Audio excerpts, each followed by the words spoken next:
Hey everybody, it's Dina Rico with the Creativity Cave, and I have a super cool video for you today. I'm going to show you how you can make your own Christmas Advent calendars. And these are actually in the form of a box, and they're so fun. Check this out. It's a pizza box, and then on the inside you can put a treat and an activity or a Bible verse for Advent. So let me show you how I did this. First of all, you're going to need 3 packages of pizza boxes if you want 24 days. If you want 25, then you would need one more. And it kind of depends on Advent calendars. I think some of them have 24 and some of them have 25. You will also need the large numbers, and these are die cut out of silver glimmer paper, so you'll need a package of that. I used the Merry Little Christmas DSP pack. You'll need a full package of that, and I used both sides, so some of the boxes are going to be olive and some of the boxes will be black. So next, you're going to need either 12 black or 12 black and 12 olive pieces of 3 1/4 inch square DSP, and then you'll also need 4 pieces of 3/4 by 3 1/4 inch black cardstock. If I said DSP up here, I meant black or olive cardstock. And then you'll need 4 pieces of 3/4 by 3 1/4 for each one of these. Okay, so if you're doing black, you'll need 4 for each of these 12, which would be 48, or old olive, depending on what you're doing. So if you need 4 for each one of these. That's what I'm trying to say, and it's just not coming out right. Okay, then I also printed off some ideas for what you can do as an activity to put inside your box. So here I have Make Christmas Cards, which I punched with my 2-inch circle punch, and then I also will layer it with my Starburst punch. The actual assembly of these boxes is incredibly simple. So what I will do is show you how I put them together. First of all, when you assemble your box, you want to make sure that you crease all of the score lines really sturdily. That's a word. You don't need to look it up though. And when you do, you'll get a nice square box. Okay, so the boxes come like this. They've kind of got this coating on the inside, so if you want to put like a cookie or something in there, you can, and it won't make your box all gross. But I want to be able to use my Advent calendar for years and years to come, so I am going to be kind of careful about what I put in there. So anyway, these little edges kind of lock in, and then your box just folds up like so. Okay, so that is my box. It's really simple. Now, I thought it would be really cool if these were actually an ornament on your tree. So I actually took this one, and all I did was wrap some ribbon around this edge and then created a hanger. And I'll show you how I did that in just a second when I assemble one of the boxes. You can also just have them kind of sitting around. I suppose if you wanted, you could build some sort of holder for them, but I kind of like the idea of them being on a Christmas tree so that you would have to look for the box for each day, which I think is kind of fun. Okay, so let me show you how these come together because they're really simple. First of all, I'm going to take my piece of printed paper, and like I said, I did half with the olive print and half with the black prints, and you can see I used all different prints. None of them are exactly the same. Okay, well, I should say 2 are the same because I did 2 sets, because there's 12 different patterns in each pack of DSP, and I'm running out of my fast fuse. This is what an empty fast fuse looks like. Let me grab another. Okay, so I'm just going to adhere this nice and sturdy to my layer of cardstock. So I have a 3-inch square layered on a 3 1/4 inch square of cardstock. 3-inch DSP, 3 1/4 inch cardstock. And like I said, I want a really good adhesion to my box. I'll just center this on the box like so. There we go. Now I'm going to take some foam adhesive strips the ones we use for shaker cards to pop my number up. If you compare, well, here I'll do two black designs. If you compare, this one is popped up and this one isn't. I think this looks really much nicer popped up. It kind of stands out a little better against that background. So I'm just gonna, actually I pulled the strip out already. I'm just gonna take this strip and I'm literally going to just cut a bunch of little pieces so I get the majority of my number kind of popped up. So I'm going to leave a little space. You don't want it to go right to the edge because you don't want the strip to show through. So like I said, for each number, I did just trim a bunch of little pieces so that they would all kind of stick out right. Or they wouldn't stick out. Oh my gosh, I'm not saying the right words this morning. Goodness gracious.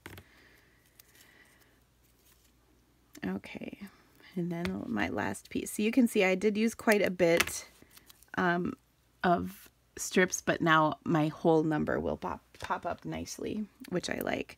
By the way, I will tell you, I die cut these numbers, and I will probably have glitter on me for days because, you know, it's occupational hazard, I guess, the glitter paper, but I think it looks so pretty.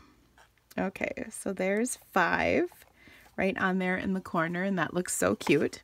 Now, I also am going to take these strips and put them on the side of my box so that my box looks nice and complete. You could probably skip this step if you were really in a rush, but I think it really finishes the box off nicely. And we're going to get it centered. Perfect. All right. I also love the black and olive. It's so on trend with things you're seeing this year for Christmas. And it's just kind of fun to have a really cool, striking design, I think.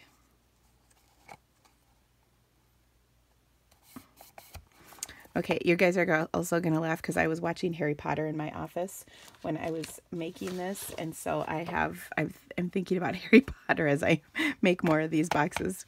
Okay, so on my box here, what I'm going to do is I have printed up some of the Advent scriptures, and I thought these would be kind of cool. You could also include along with the scripture and activity, or you could do just the activity, or you could do just the scripture. It's completely up to you. But I printed this off on a piece of Whisper White cardstock. I punched it with my 2-inch circle punch, and then I'm going to adhere it to my starburst punch, like so. Now this I can take and either set right in the box on top of some little treats, or I can adhere it in the box like that, so that it's kind of permanently stuck in there. It's up to you. I will say that with this coating on the inside of the box, I could probably pop this off if I wanted to and change it around. Okay, so there is my scripture. Now let's fill the box with something sweet and fun. I actually have to show you, I went to the store because, you know, you really do need to have all the things you need. I did not open any of these, by the way. Okay, that's a lie. I totally did. So you can put in your boxes M&Ms, Hershey's Kisses. I got some Rolos. I kind of spend a lot on candy, but then I can make lots of treats. I also got some peppermint bark pretzels, peanut brittle, which I may or may not have opened.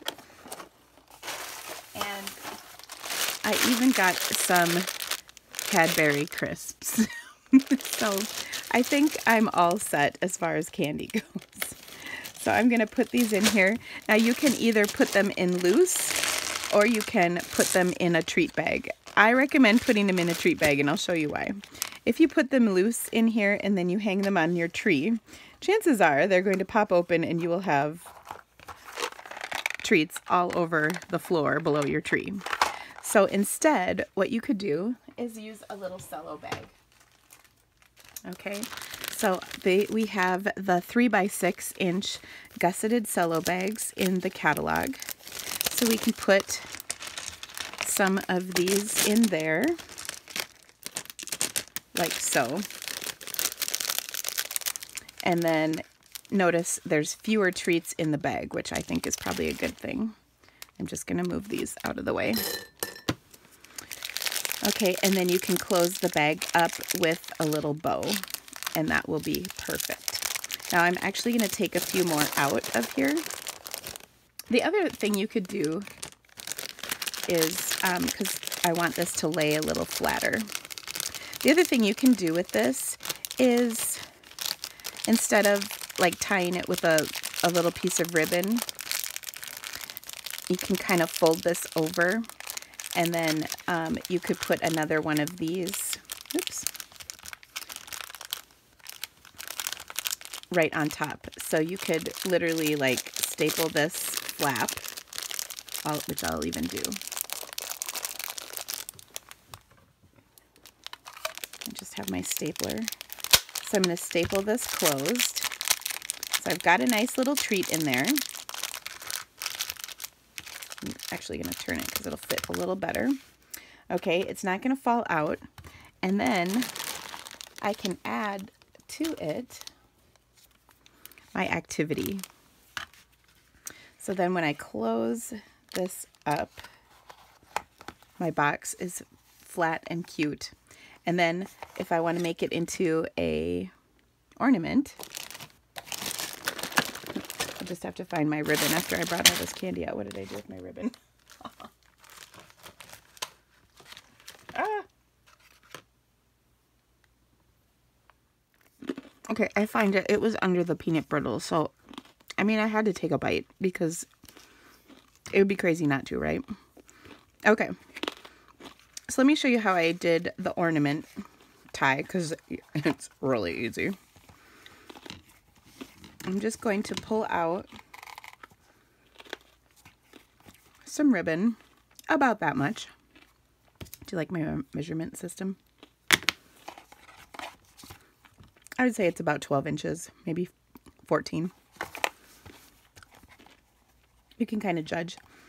Then what I'm going to do is tie this in a nice taut knot. Taut knot. So it's nice and tight. On the top of your box, centered right in the middle. So I'm doing I guess this is probably a square knot. Is that what this is? I don't know. This is what I do when I make a knot. And then I'm going to take the ends here, and then I'm going to tie them off so that it's like an ornament hanger, and I'll trim the end if I need to. But I'll keep that knot near the top so that there is enough so that you can hang this on your Christmas tree. And then you can see that my package is in there nicely. It's not going to shift or fall out. And then when it's opened, you have a fun activity and a scripture, and what a great Advent calendar this makes. So I hope you will give this a try. It's so easy. It takes a little time, but what an amazing gift this would be for somebody. I mean, this is like an heirloom, or a wonderful treat to share with, get my other box, a wonderful treat to share with your family. Here we go. There you go.